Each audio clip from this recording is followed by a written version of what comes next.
Hey everyone, welcome to Beyond the Hustle All or Nothing podcast, where we speak with local entrepreneurs about their success stories and the path that they took to get there. My name is Steven. To my right here is, Anna Goldwatch. and to my left. Dylan Dudley. And who do we have here today? Rosie Wescott.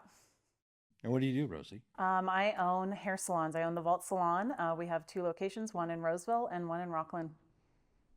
Awesome. Yeah, I think so. What made you go into the hair industry? Oh gosh, that's when I was in high school, I was always really great at hair and makeup. I always did all my friends for like prom and everything like that, gave them makeovers. I didn't want to be a hairdresser though, because I felt like there was like a stigma of like, oh, girls that can't do anything else, that's what they do. And I was like, I'm not going to do that. I'm going to go to college. I'm going to do this.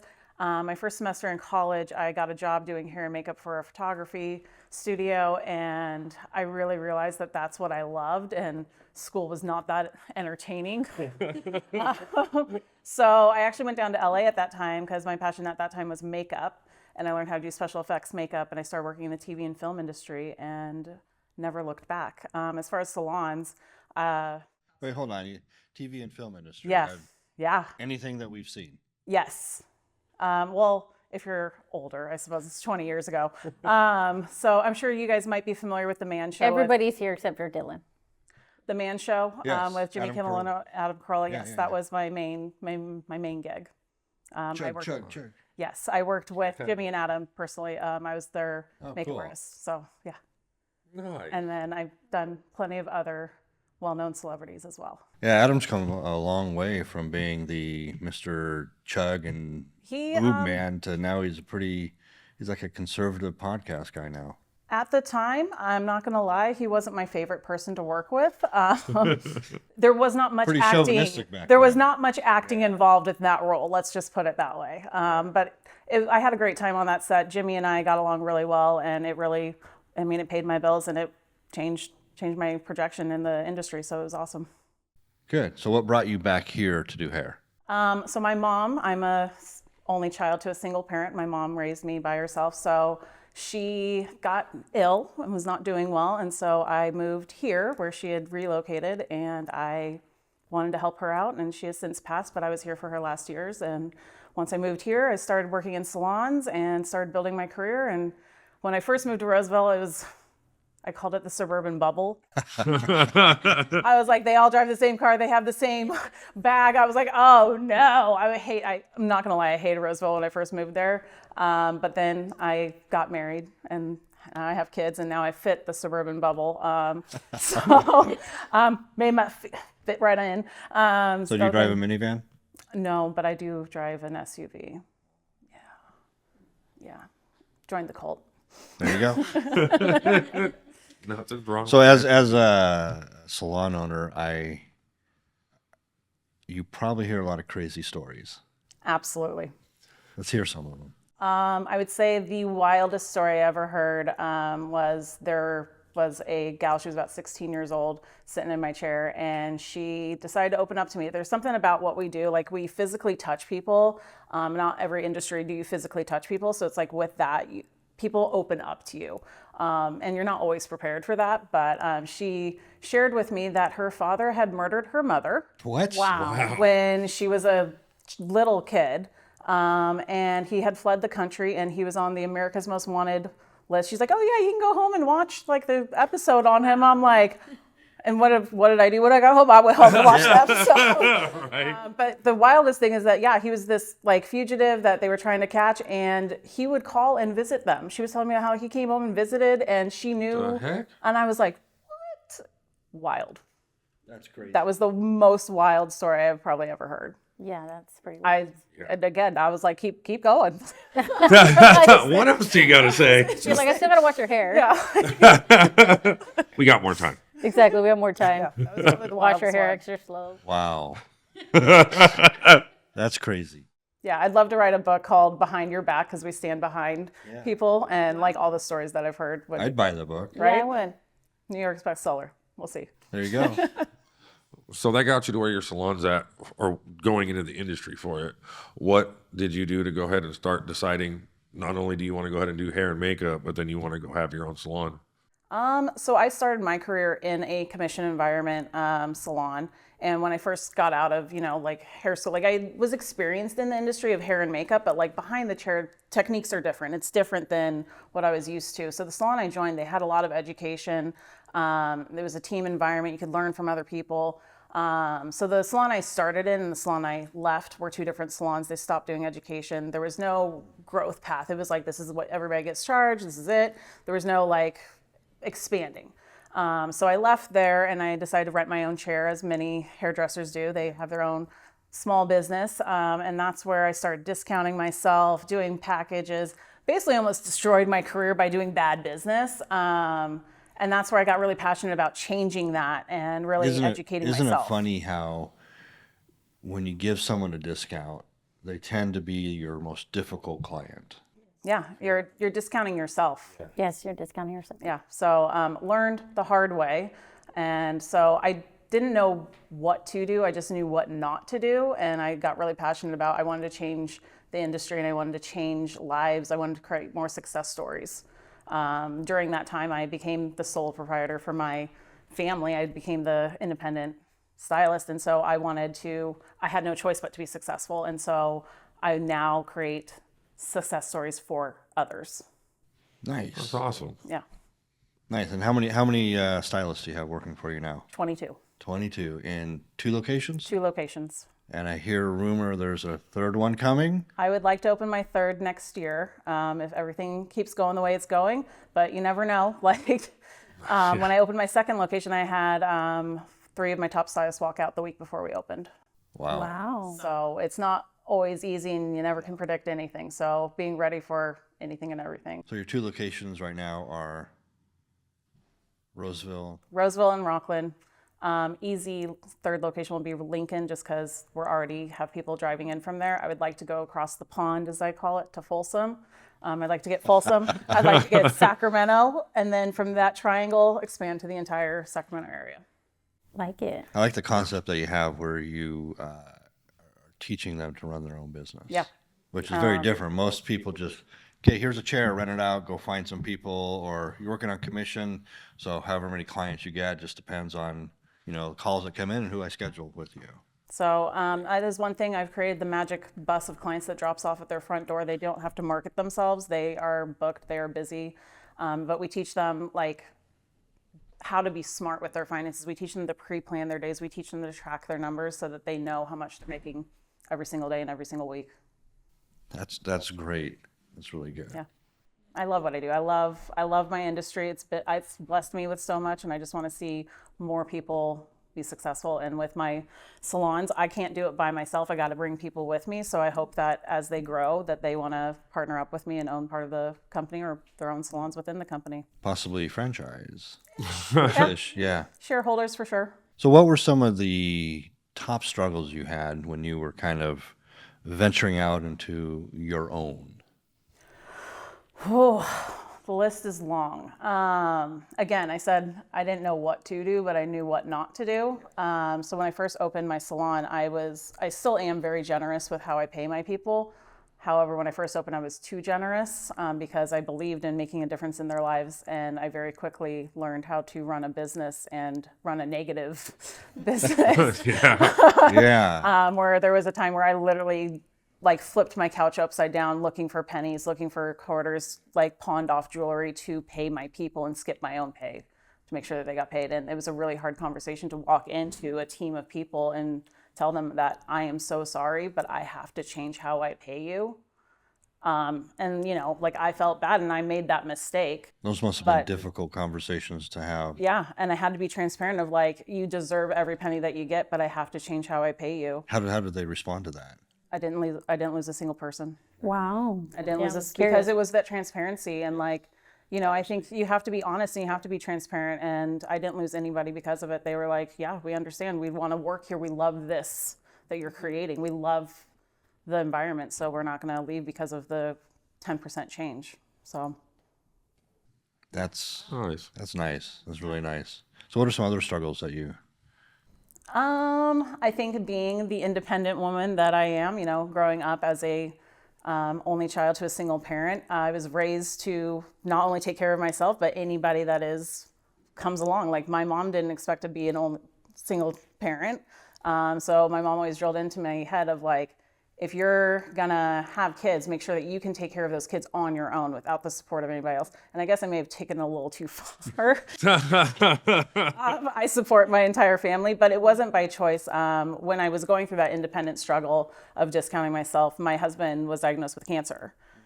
So he actually was out of work at that time, and we had a 9-month-old child, and it was on me to provide. And so that's really where that hustle came from of I had no choice but to provide for my family and make sure everybody's okay. My husband's fine now, like he's good. That was my next question. Everybody's good. But after that, it just became the norm for him to stay home, take care of the kids, and I hustled. But we found that with him stepping away, I was able to build faster. I was able to build more and focus all of my energy entirely on the business. And we would not be, I say we would not be where we are today if he had not taken that step back for me to be able to. Yeah, I think awesome. husband or wife having the support of your spouse Yeah. to do something makes 100% difference. Yes. Marrying the right person can make or break you. No, and he has always, like I've always asked him, I'm like, I don't want you to be, like,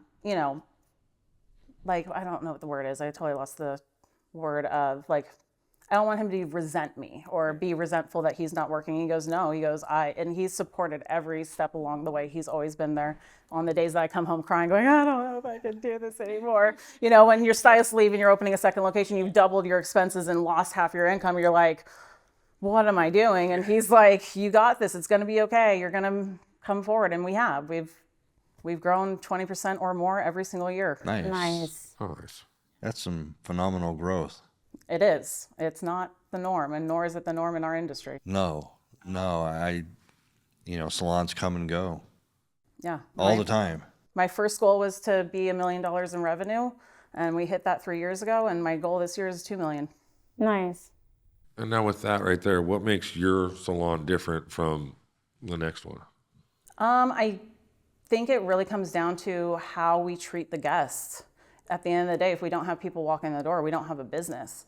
But beyond that, like I went from my number one thing was guest service to now my number one thing is my employee service. How do I serve my employees? How do I make them the best that they can be? So I don't only teach them skills behind the chair, I teach them skills as a human, because as you said, what are those crazy stories? How do you prepare for that? How do you handle that?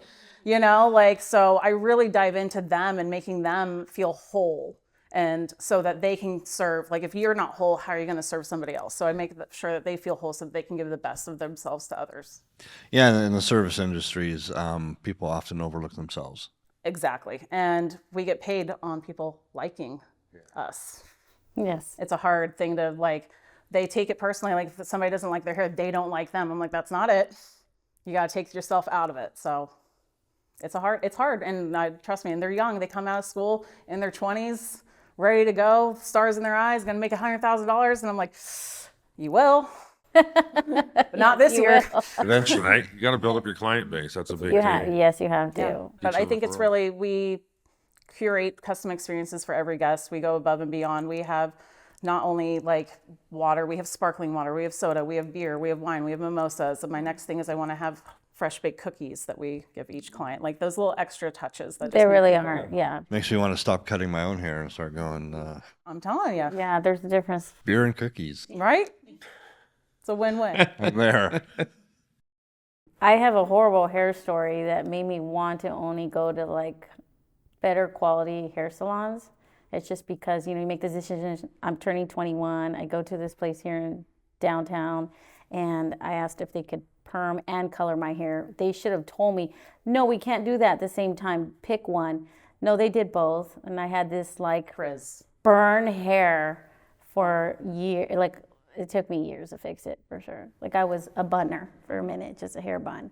And I think everybody's had that experience. Everybody's had that bad hair experience, and it affects how you feel. It affects how you perceive yourself. Hair is the one thing we wear every single day. Yes. You can change your clothes, you can change your appearance, like with working out and things like that, but hair, it's on you every single day. It affects you. Yeah.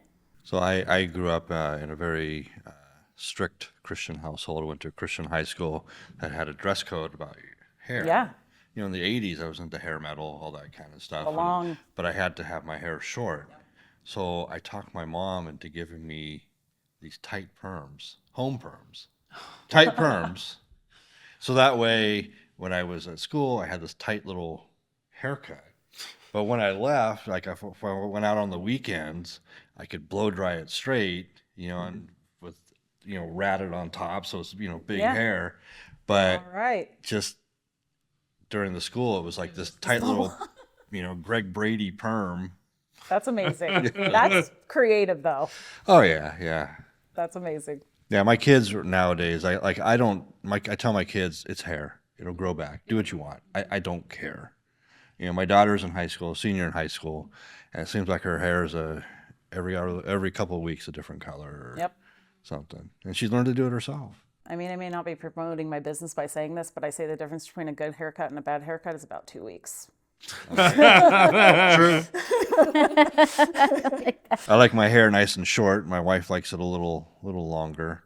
But so every time I cut my hair, 2 weeks later, she's like, "Oh, your hair looks really good." That's when she notices it. Yeah. That's funny. Yep, that 2 week mark really makes that difference. Yeah, it does. Yeah, it does. It does. I had so many hair treatments to get my hair back to like just healthy looking. But it definitely changed the way I make that decision to go to a hairstyle. It changes how you feel. Yeah. It had to be like, okay, what do you use? Or talking about organic, I'm a little sold still, but tell me more. But the whole experience, the pampering session from coming in and like, do you want a hot tea? Do you want yeah. It never tastes the same. It tastes incredible at those hair salons when they have right. Everything tastes better. I don't know what you guys put in it. I'm just And then kidding. like the scalp The massage, fresh like real every leaves. single person that comes to our salon, we do that scalp massage because that's the most memorable part of the experience. So we always make sure that you feel that luxury and that pamperment. Like we want to just spoil our clients. We want them to feel like that they are the only thing that matters at that time because it's true. Well, I think you feel different right after Yeah. you get your hair cut or styled. It's just you're like John Travolta just walking down. Yeah. Yeah. No, like I'm the Got same your way. strut going on. I love it. I'm like getting my hair done. I'm like, oh, it feels so good. I wish that could be done every day though for me. Like as soon as I wake up, take care of me, honey. See, Take care of me. It can. It's just a minimal cost, but you can. Like when I worked in LA, they had some celebrities would hire assistants to be their personal assistants, but they would hire hairdressers because then they could do their hair for them every day as well as do all the other Wow. duties. So That's genius. yeah. Oh, that's smart. Never thought of that. Do you have someone that does your hair at the salon, or you do your own hair? I do not. I do not do my own hair, like as far as coloring. However, I trust anybody in the salon. Usually, I'm actually the worst client in the world. I don't book my appointments in advance. I literally wake up the morning You're like, going, "Today's who the has an day." opening on their books? Although I've kind of built a problem with that. Of all my stylists are so busy now that I usually can't just jump in that day and be like, do my hair. So that's kind of been a problem for me lately. But the more locations you open, Then more the opportunity. more opportunity, Yeah. yes. But no, when I have my extensions in, I definitely don't blow dry my own hair because those extensions are a pain to blow dry. So I'll be like, oh, you got 30 minutes? Yep. There you go. Me. that's funny. How many hair colors have you had? You name it, I've had it. I've been a redhead. I've been dark brown. I have been a blonde. Blonde is my favorite though. Blonde, this is who I am. I have had every color of the rainbow in there. I've done every color to my hair, but I've calmed down now. Like I think when I had kids, I was like, I had this moment of like, I have to be a mom now. Again, that Roseville bubble. I mean, that happens, gentlemen. That happens. You're Like just Roseville like, bubble. Gotta be a Yes. mom now. There's I something can't like be, that that happens. It's can't a real be thing. Embarrassing at all. Although my kids have rainbow hair now, so How many kids do you have? Oh, they want to I have ask. two. I have a 14-year-old boy and an 11-year-old girl. Or do you think either of them will follow you into the industry? I have hopes. I have hopes. Believe it or not, I honestly think my son has more, not potential, but like interest than my daughter. My daughter it's the curse of the hairdresser, right? Like I can do anything to her hair. You want Elsa braids, you want this, you want that. No. Can I curl your hair for school picture? No. She literally looks like a ragamuffin. She just like, and I don't know who said this to her. She goes, I want it down like a lady. I'm like, who has said this to you? Why can I not do a ponytail? Nothing. She wants nothing done with her hair. And then my son, we literally do full rainbow hair, all the fun things. That is like, That's cool. funny. I like it. so he has more interest than my daughter. But my daughter's very artistic, so there might, but it's not looking promising at this moment. It might change. Well, I could always lend you my daughter, Gianna. She's very girly. She loves. See, I know. She's ready. She asking me now. I'm like, we're not gonna color, but I'll put some color in there. Or like I bought the clip-ons. Yep. So there's many times where she has wild hair days. We kind of go all out. You know what I want to hear? I want to hear some more juicy stories. More juicy stories. Oh, okay. There was one time, husband and wife. The wife came to me, like they both came to me. I did both of their hairs. This was the awkward part of this one. And the wife came to me in tears and just like, I think he's cheating on me. I know he's cheating on me. Like he goes out of town. He goes out of town on these trips, and I think there's this other woman and blah, blah, blah.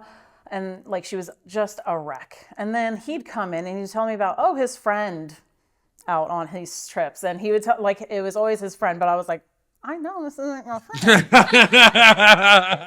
Your friend. This is not your friend. And then the most wildest thing was he came in one time. He's like, oh, my friend's in town. And you know, the one I was telling you about. He's like, can you do her hair? And I was like, no, absolutely not. I am not getting involved in this trifecta. Nope. Should have scheduled all three of them at the same time. Right? Like, other things is like, yeah, I have a Greek family that comes to me, and sometimes they get into tiffs because I do like 3 generations of this Greek family, and it's like all the sisters and all the grand sisters and when they get into tiffs, like they have been scheduled on the same day at the same time because there's multiple employees, and we've literally had to have one on one side of the salon and one on the other side of the salon so that they're not talking.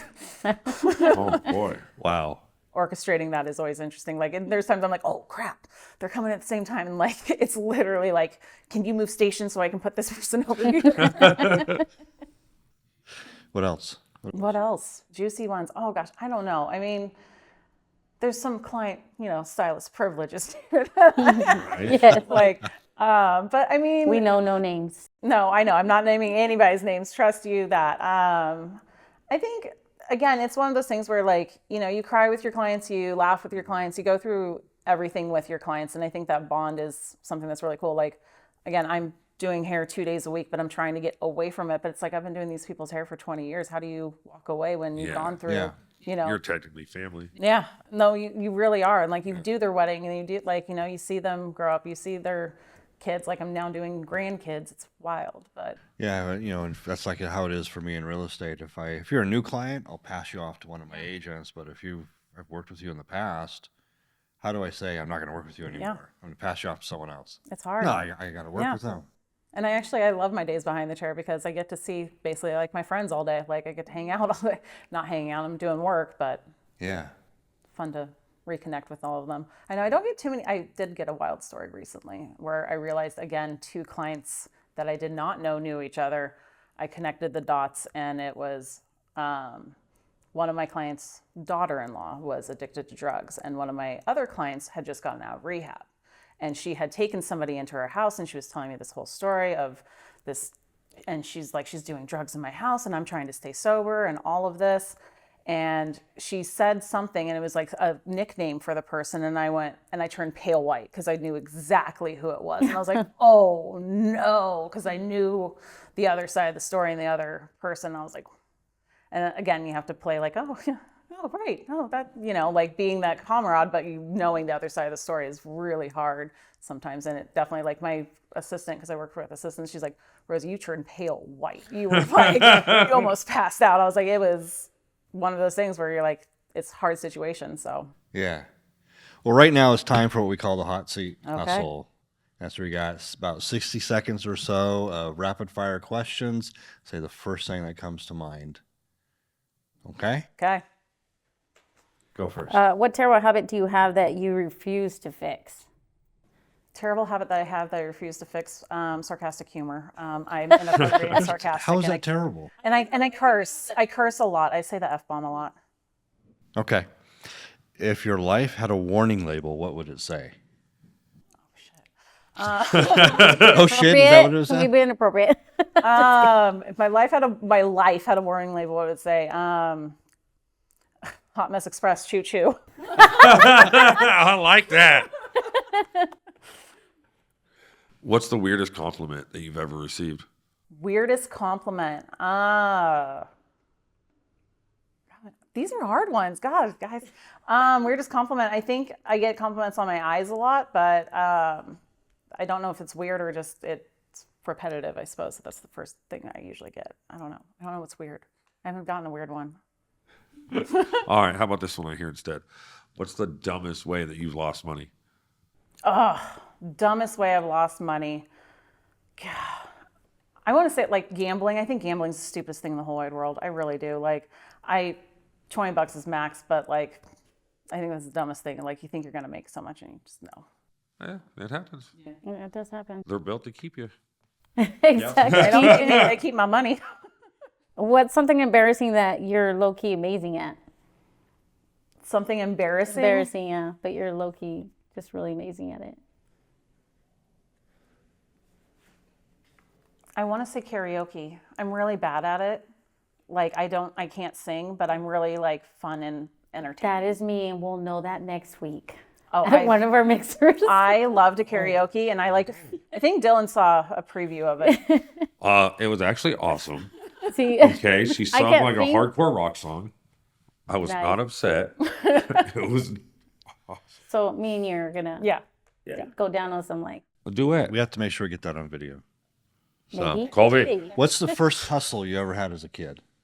First hustle I ever had as a kid is I was always into hair and makeup and everything like that. And I thought that I could coach people to be models. And I would like take their pictures and dress them up and do all of that. And that was probably my first hustle. I was 12. What's a luxury that you refuse to live without, no matter how broke you get? I feel like I will sacrifice so many things in life. One of my luxuries, it's like one of my like diehard things is I actually really love fine dining, and I will drop $1,000 on a frickin' meal. I kid you not. But I will save my very last dollar to do that. And like, that's where I think everybody has. Where's the last place you went? The last really fancy place I went was in Tennessee, I believe. And it was Michael Mina's restaurant. And we had 3 different kinds of Wagyu. They had an olive Wagyu, a grass-fed Wagyu, and a wine-fed Wagyu. Yeah. If you had to survive on like one type of food for a year, what food would that be? Cheese. Cheese. I wish I love could help you there. I'm cheese. severely lactose.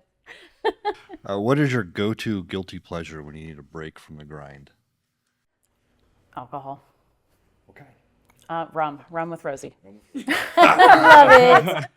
I thought about starting my own podcast of Rum with Rosie where we do shots. And I'll be there. you'll be there. I love it. If you could pick one person's inner monologue to hear for one day, who would it be? Believe it or not, one of the people that I idolize a lot and I just think is so interesting is Jim Carrey. I think he's been through so much, and like, Yes. he, as odd as he may seem now, like I just think he's a freaking genius, and I would just Yeah. want to hear what he has, like what goes on in that head. Yeah. I like it. Yeah. There's also always laughter that Yeah. hides a lot. Yeah. So yeah. You going? No? You want to do one more? Yeah. Sure. Okay, go. What's that one word you say too much? Like. Now we're gonna pay attention to that. I'm sure it's in here a lot. Now we've come to 2 truths and a hustle. You say 2 truths about yourself and then 1 lie. Okay. What you got? Fire away. Did I give one of them away? I did, but that's okay. Okay, I gave one of them away. Dang it. I have done makeup for Elizabeth Taylor. I have done makeup for Jessica Simpson. And I have also done makeup backstage for the Oscars.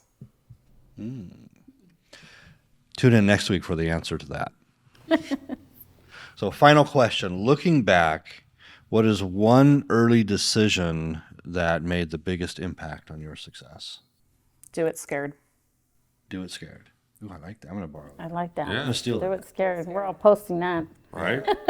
Inspire some other people. Hashtag do it scared. Hashtag do it scared.